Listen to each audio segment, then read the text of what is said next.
Welcome to this Big Deception conference on our third year here. We are going to talk today about something really interesting. However, I must warn you about something that is of vital importance. Forget about preconceptions. If you don't leave your preconceptions aside, you are not going to understand what you could learn here. Why do I say this? Well, you're about to find out. We're going to present some archaeological discoveries that are being kept hidden from the public. And you're going to see things that are extremely interesting.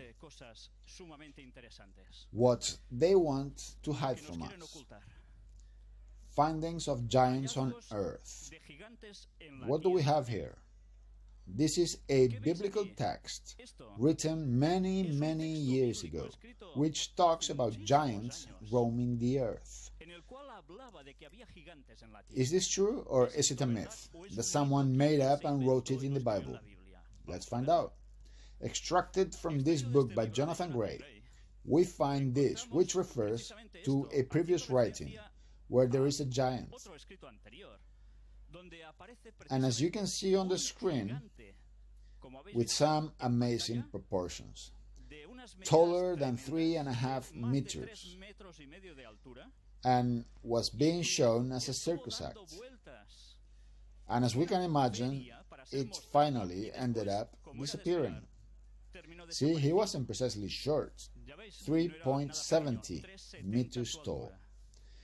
But that's not all. Let's go to Monte Blanco Fossil Museum in Texas and look at what's here. Human remains from someone that was 4.57 meters tall. All these remains are well preserved and can be seen even today.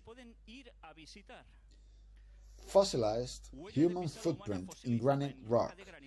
And this is in a forest in Cleveland, USA. It was discovered in February 2002. Simply by looking at the person whose foot is inside the fossil, we get an idea of the actual size. It measures almost 60 centimeters. And it belonged to someone that was approximately 4 meters tall.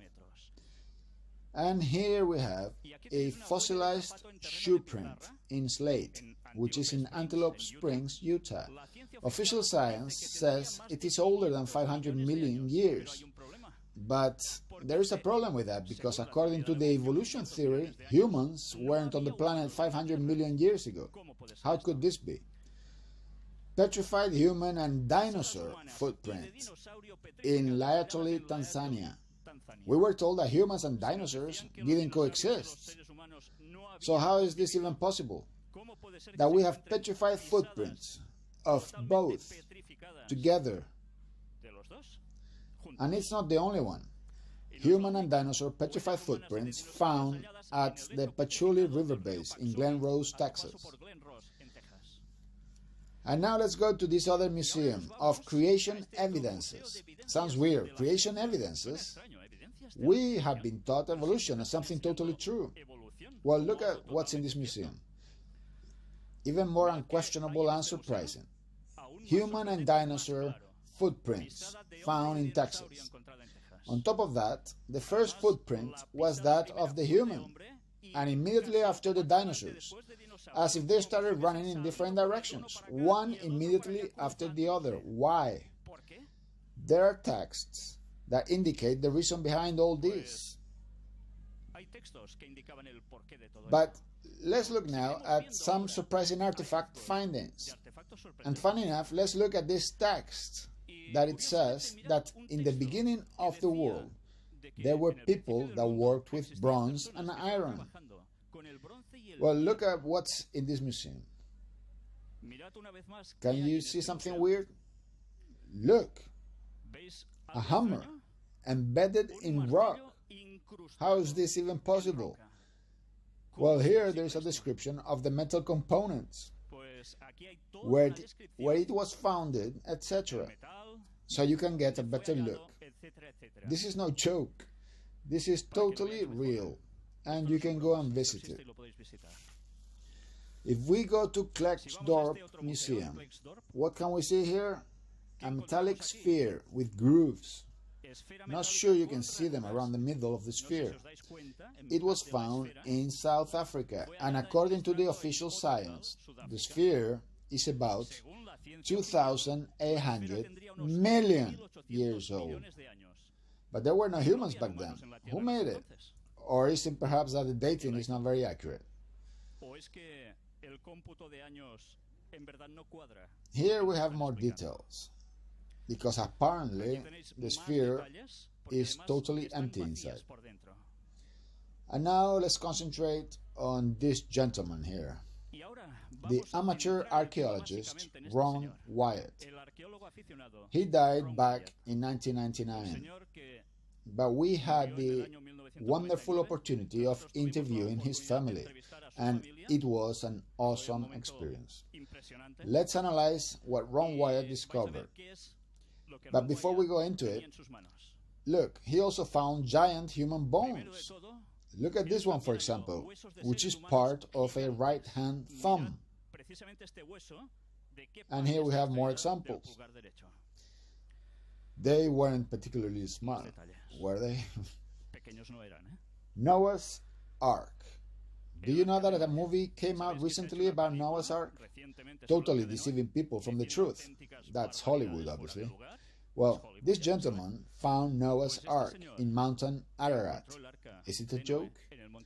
The Bible mentions that Mountain Ararat in Turkey is where Noah's Ark ran aground after the flood.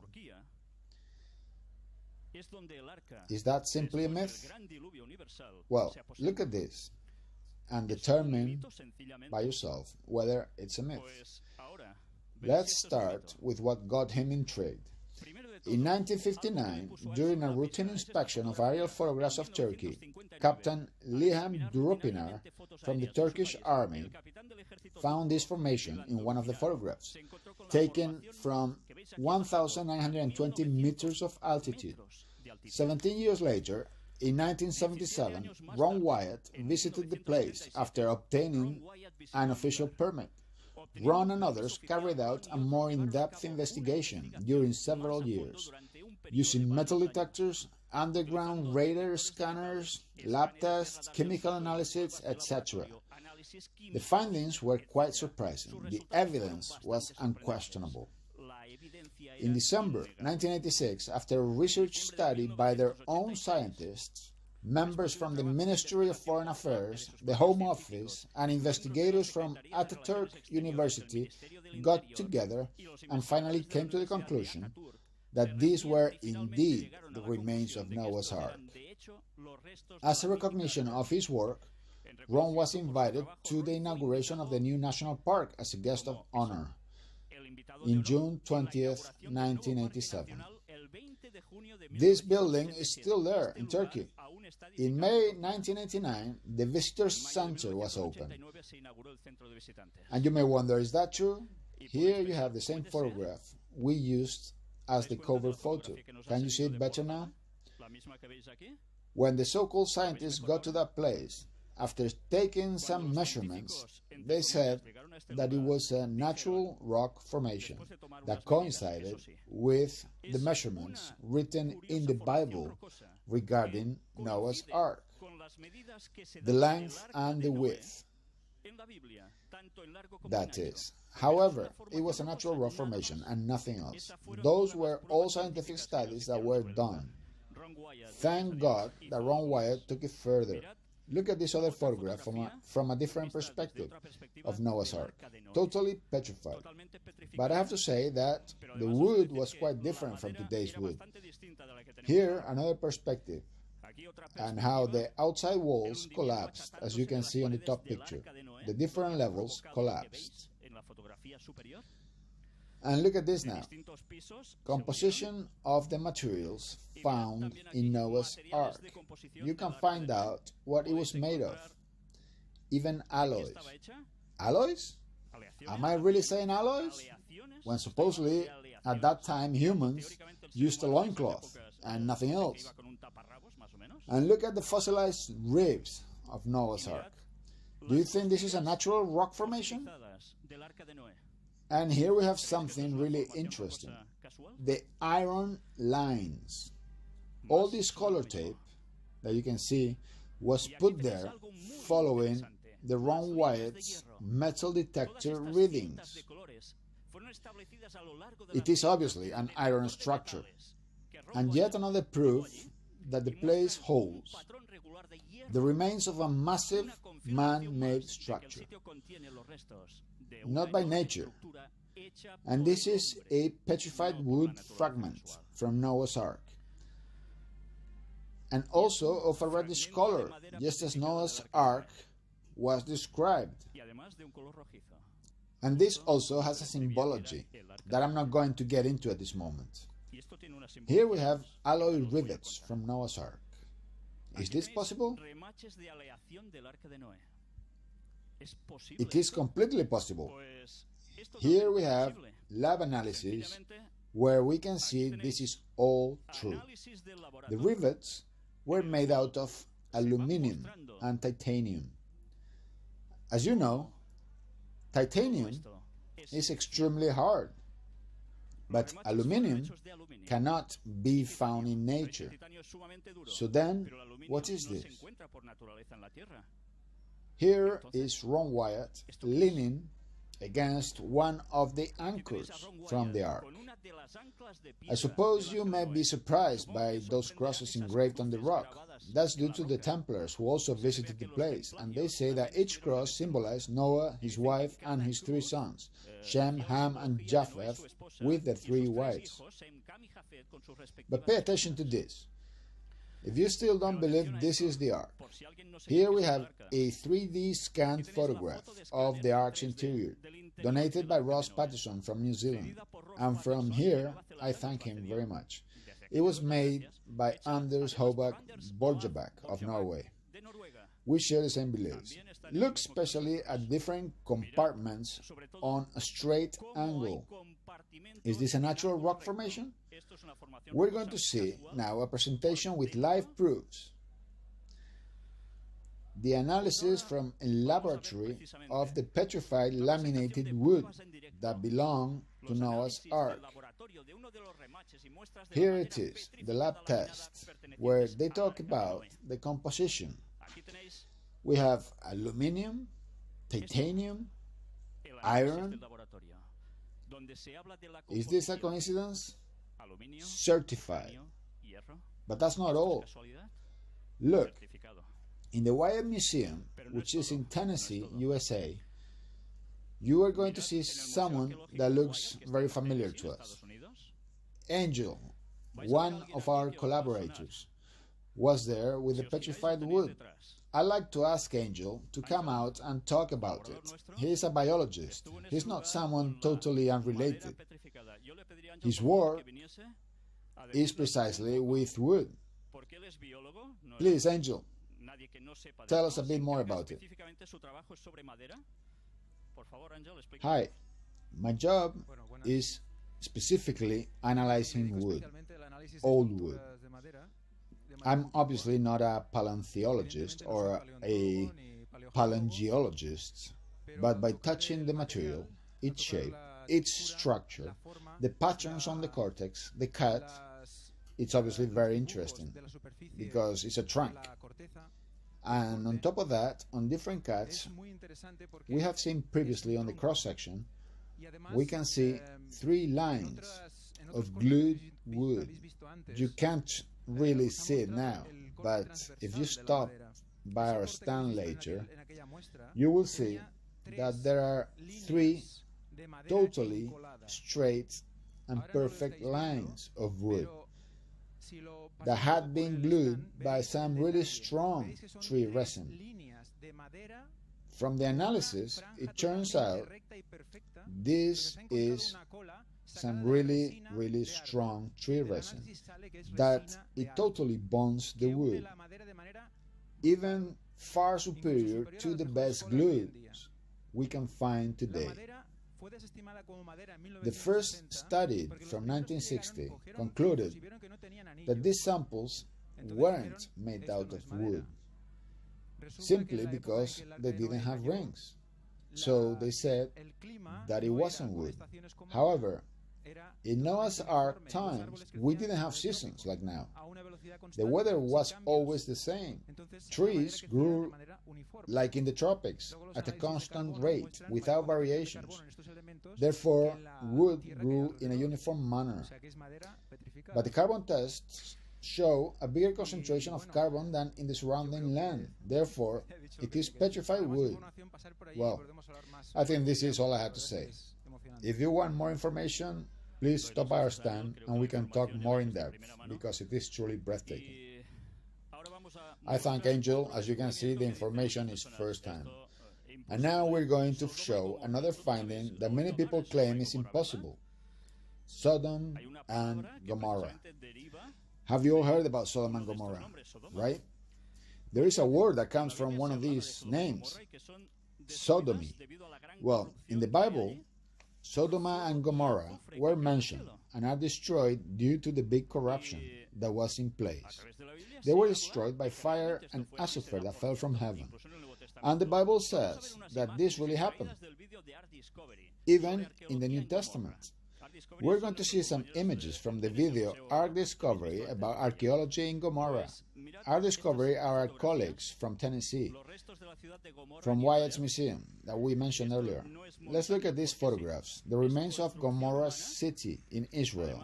This is not a mountain. It's a human construction, and its angles prove it. Look at it from different perspectives. And through these images, you will realize, can you see this doesn't create by itself? And look, even a pyramid with a ziggurat shape. How is this possible? Were there pyramids in Israel? And that ziggurat shape shows that it was pagan adoration from that time that has extended to the whole world through all cultures. This is how it must have been originally. Very similar in a smaller scale to the Tower of Babel, with a temple included, and even remains of a sphinx in Gomorrah. Does it remind you of Egypt? That's right. Here it is. This isn't self-made. Look at it from different perspectives. Doesn't it remind you of the Sphinx with the famous lion? And look, here we have some drops of the azufre rain that fell over Sodom and Gomorrah. Was it true what the biblical text said? Well, you are in for a surprise. Look at these other images. And not only that, here is Ron Wyatt showing some of these drops that fell, but we're not going to conform just by looking at it. Here you can see one of these azufre samples up close. But now, we're going to show you one of these samples so that you can actually touch it if you want, which has some odd characteristics. As you know, azufre around the world, it has a natural composition of about 40% azufre. Well, in that place, the azufre has a 98.4% of purity. This is a lab test. I'm not making it up. And that's not all. Here we have one of those azufre drops. I've cut it. You can actually touch it if you want.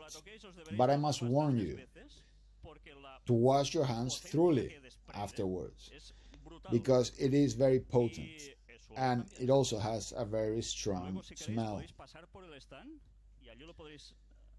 Later, if you want, you can stop by our stand and hold it in your hands and look at this. Another one of these droplets extracted from Sodom and Gomorrah and surrounding cities. Extracted and placed here for all of you to see. This has been lent by Ron Wyatt's museum, so you have proof. And now we can say this really took place. Have you ever seen anything like this on TV? Not really, right? And now we're going to look at some more findings made by Ron Wyatt at the Red Sea. Do you know that famous movie, The Ten Commandments, with Charlton Heston?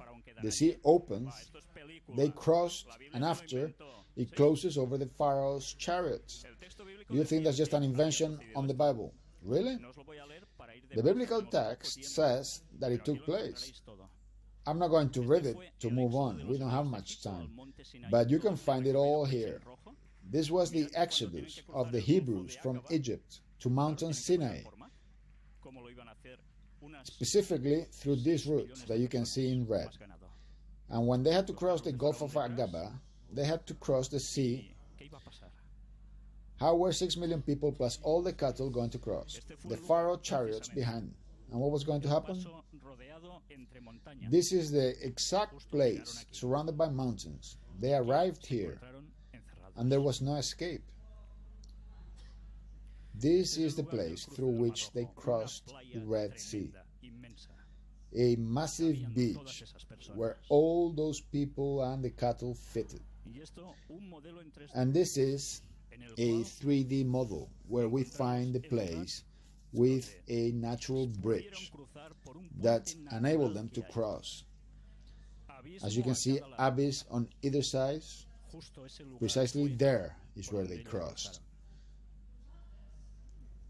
More proofs back in this app. Look at where it's extracted from. More details. And here we have wheels from the Pharaoh chariots that are still there. They are still there. Here you have the comparison of the wheel spokes, which also coincide with the ones found in Tutankhamun's tomb. Here we have another wheel covered by coral. The wheels. Have you ever seen this on TV? They'll probably never show it. Well, Ron Wyatt found it. He was interviewed by some TV channels. Look how it coincides with the shape of Pharaoh Thutmosis IV chariots. And what else was discovered down there? Human bones at the place of the Red Sea crossing, precisely there. And if that wasn't enough, horse paws, the ones pulling the chariots, they were also found there. They have shrunk to 70% of their original size due to being under the sea, but the proofs are there. And this is a pillar also found by Ron Wyatt, and it seems King Solomon put up to mark the place where they crossed. And people say it's all a myth. Well, here you have it. And the rock in Horeb, a place where the Bible says water poured out, where there was none. Enough water for all of them to drink. And here you have it, the parted rock in different photographs. In all the conferences we've had, you can see the erosion from the water. Where did all that water come from? The biblical text said it. And Mountain Sinai, where in the movie the Ten Commandments are given to Moses, and that the Catholic Church says it's somewhere else. Well, it isn't somewhere else. It is in a place that now belongs to Saudi Arabia. And look at what happened precisely on that summit, where the Bible says the Ten Commandments were given to Moses. Is carbonized. The Bible says God descended there with blazing fire. This is not burned with matches. This is rock, basalt, among other minerals. Here is the angel again in the Wyatt Museum, and he's going to explain what he held in his hands. Well, obviously this isn't wood, therefore there isn't that much I can explain, but the museum director told me that this was a rock sample from Mountain Sinai's summit. And yes, some of the rocks were basalt, but there were also other rocks that were black on the outside, but when cracked, the inside was white or light gray. So the exterior was carbonized, but not the interior. Therefore, they weren't black rocks, but rather carbonized rocks.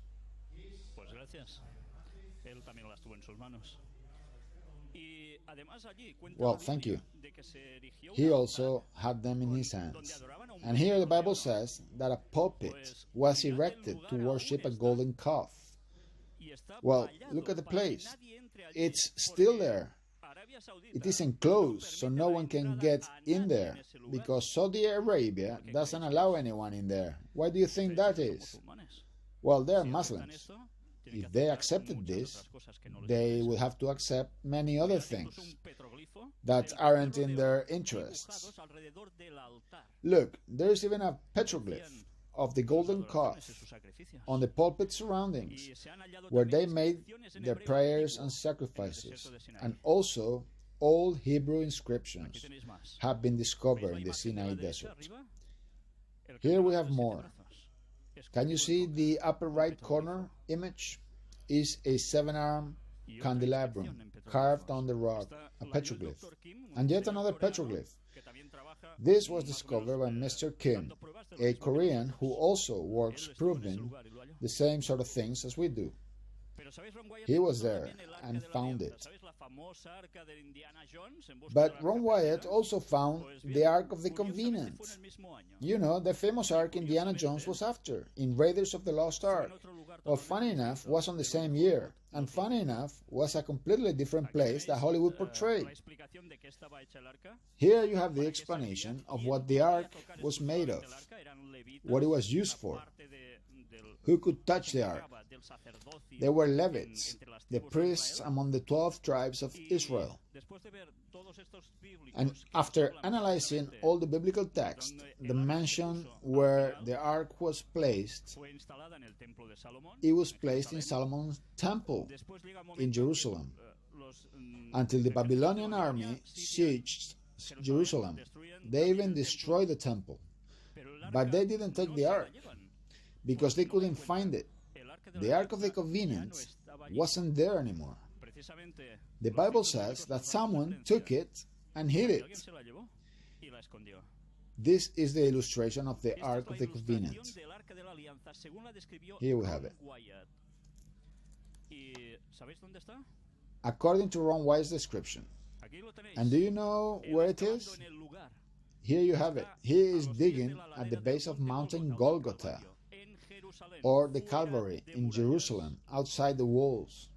We're going to see different images of the tunnels he excavated with permission from Israel's government, although after they didn't even want to admit they knew Ron Wyatt.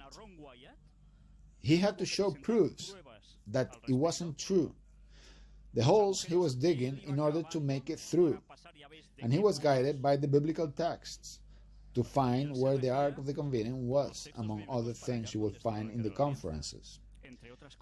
And this is an ivory grenade that belonged to the first temple of Jerusalem, found by Ron in Zedekiah's cave, which is one that led him to the Ark of the Covenant. This is one of the proofs he had to show, because they were saying they didn't even know Ron Wyatt, that they hadn't given him permission, and so on. Dan Bahat, he was antique director in Jerusalem, and here is Ron giving him some of the artifacts he discovered, precisely there. And what else did Ron Wyatt find there? Okay, I must tell you something before we go into detail. Ron Wyatt didn't actually extract the ark. He couldn't get it out. Someone told him that it couldn't be done, but the ark will come out in a short time. All this information can be found on our official website. Everything is explained there in detail. And you will understand why Israel government is hiding this finding, among others. Here we have Golgotha Mountain, also called Skull Mountain. Look at these cavities. Do you understand why it's called Skull Mountain? For the Catholic tradition, Skull Mountain, where Jesus was crucified, is somewhere else. They were wrong, like with many other things. This is the real Skull Mountain. And what's there exactly? Here he is with one of his sons, digging at the place where Jesus was crucified. And you know what he found there? This is the stone placed over the square hole carved on the rock. It measures 60 centimeters deep. There were 3 holes. Can you remember the biblical text? It says that Jesus was in the middle and 1 thief at either side. The holes were discovered, and this rock was covering the hole. You know, when the cross was going to be erected, it was dragged until it suddenly dropped in those 60 centimeters. Imagine that, while being crucified. Absolutely terrifying. And here is Ron Wyatt holding the rock that covered that hole. It's the same that you see there. And this is a reconstruction of the true ubication where Christ was crucified. And look at what's underneath. Can you see something? The Ark of the Covenant is placed exactly 6 meters in depth, under the exact spot where Jesus was crucified. And something spilled over it. Jesus' blood. The Bible says there was an earthquake right when he was crucified, and the rocks were cracked. And do you remember that a Roman soldier speared his right side and water and blood poured out? Well, when the earthquake happened, all that water and blood poured through the cracks on the rock, and it landed precisely on the mercy seat, where the biblical text says God appeared. Well, look here. Well, look, here's Marnell. Marnell is Ron Wyatt's widow. She remarried a couple of years ago, and she said that the blood remains were in good custody because Ron Wyatt managed to extract a sample of that blood, and it was analyzed in a lab. They are still in custody nowadays, and she says that they will see the light with the analysis and all. Ella misma dice que en un próximo tiempo se van a mostrar a la luz pública con el análisis y todo. All Ron Wyatt findings have been declared truthful, apart from official science that doesn't want to talk about it or tries to bury it. Now we're going to see a video. It's only 4 minutes long, with Ron Wyatt's declarations. It's in English, but with Spanish subtitles, for you to see his testimony about the analysis that was performed on the remains of Jesus' blood that is going to leave you speechless. Let's watch it.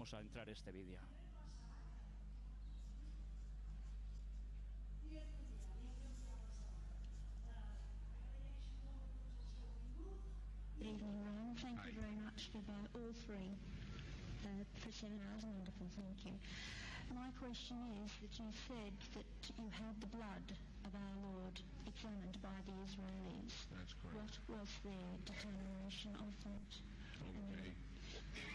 Now, we won't be able to take second questions. I'm sorry if you're on your second one, please just step out. I love you, but we're running out of time. Real quickly, okay. Dried blood is dead blood. Everybody knows that, all right? They can test the blood of the pharaohs, the mummies and the pharaohs, all right? There's certain things they can do. They cannot get a chromosome count by any method I'm familiar with, all right? Things keep changing. I don't profess to know everything. However, there's no way I know that you can get a chromosome count out of dead blood. You can get a DNA and some other things, but not a chromosome count, all right? That's done by living white blood cells. Now then, first of all, in this analysis, I took the blood into a laboratory in Israel. I asked one of the people I work with in antiquities, where is a good laboratory that does reliable work? And they said such and such, such and such. I took it. I I just said, please examine this blood and tell me what you can tell me about it. All right? They said, well, look, we're going to reconstitute it. We're going to put it in normal saline and keep it at body temperature for 72 hours with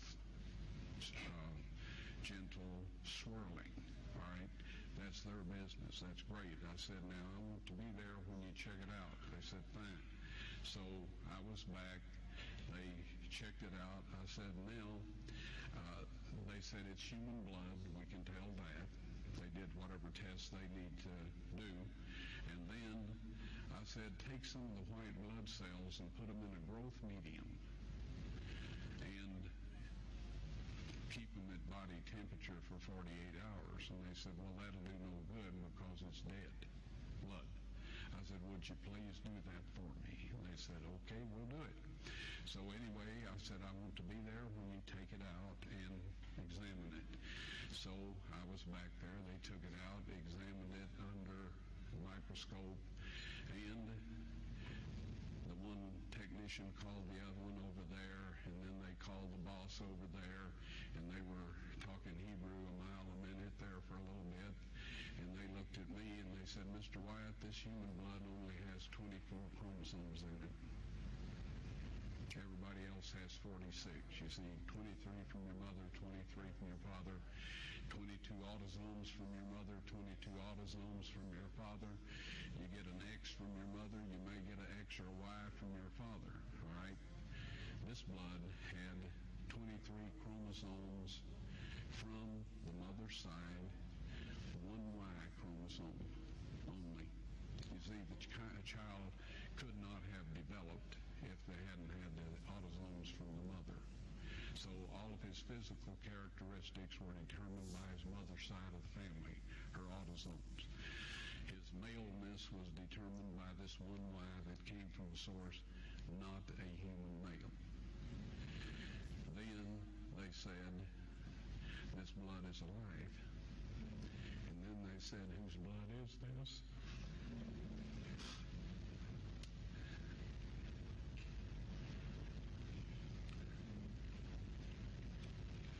I said, it's the blood of your Messiah.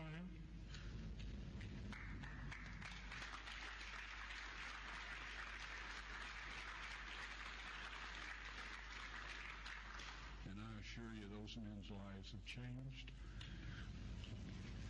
You're welcome.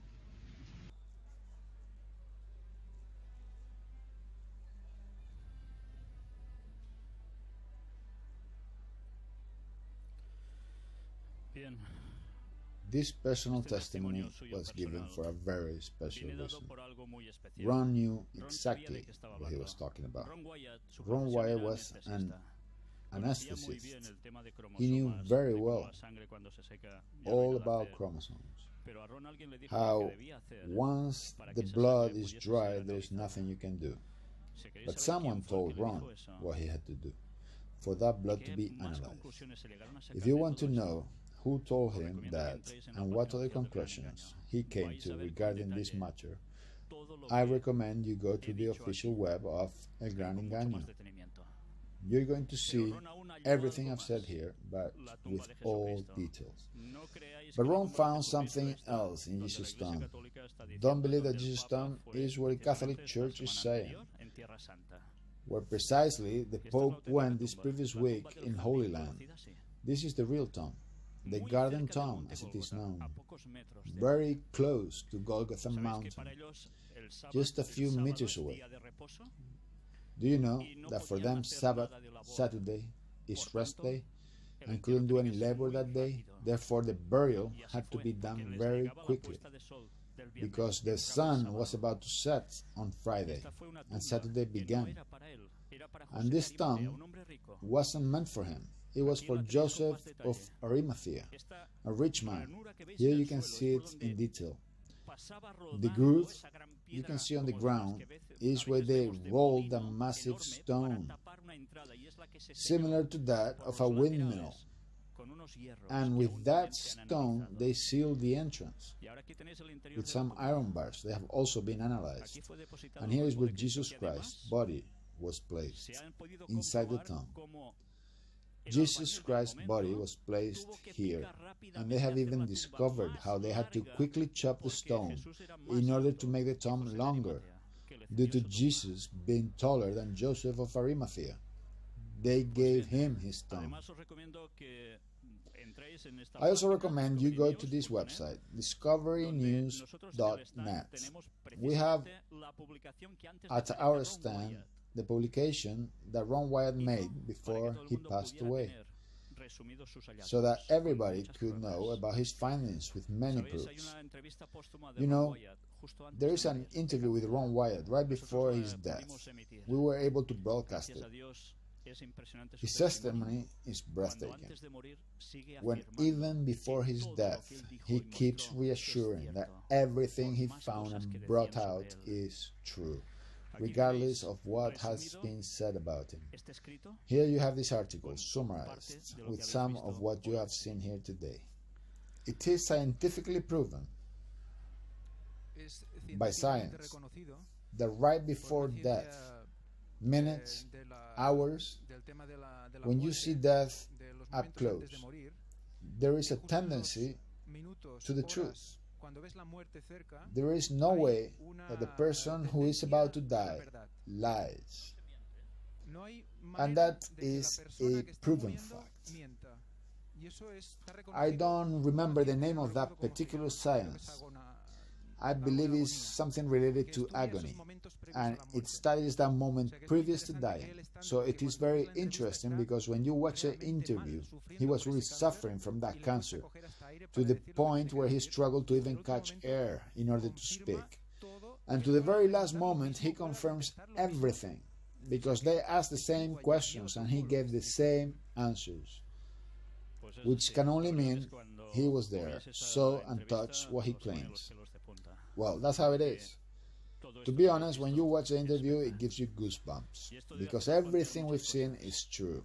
And this makes us wonder, if all those biblical texts are correct, why are they trying to demystify the Bible, saying that it's all a myth? They are only teachings and that it never took place. I dare anyone to prove that everything we've showed today is not true. I have to thank the Wyatt family and their collaborators very, very much. And also the author of this book, The Art of the Pact, by George Fleffel Beza, where he gives some impressive details. He was also with Ron Wyatt's widow. He interviewed her and gave some very interesting details. And also big thanks to Richard Reeves, president of Wyatt's Archaeological Investigation and conservatist at the Archaeological Museum, Wyatt. And all this is going to be very helpful for something. We've seen how Sodom and Gomorrah ended, right? Well, that's going to be the link with tomorrow's conference. And I'm only going to read one biblical text. As you can see, I haven't even read a biblical text besides. We didn't have much time. I told you this conference must be observed without any preconceived ideas, because otherwise we're not going to understand anything. Matthew 24 from 37 to 39, and Jesus' words. And he says, as it was in the days of Noah, so it will be at the coming of the Son of Man. What's this? Jesus was talking about his return, his second coming. As you know, the Bible is full of prophecies that not only talked about past events, but also about things nowadays that we are demonstrating weekly in our conferences. Well, Jesus even said he was coming back. And you know what's going to happen then? Look at how he described his second coming, among other things. For in those days before the flood, people were eating and drinking, marrying and giving in marriage, up to the day Noah entered the ark. And they knew nothing about what would happen until the flood came and took them all away. That is how it will be at the coming of the Son of Man, at a time of corruption, just like the antediluvians lived. Tomorrow at 5, we're going to talk about this theme, the date of the end of the world. Is there really a date for the end of the world? So many people have talked about it, the Mayas and others. Well, tomorrow we're going to see some biblical texts that clearly say that there is a date, and not only that, it also explains what's going to happen when it's revealed. Tomorrow we are gonna analyze those texts about what's going to take place in those times. I can only tell you one thing. There are only a few years left. We will continue tomorrow at 5. Thank you very much.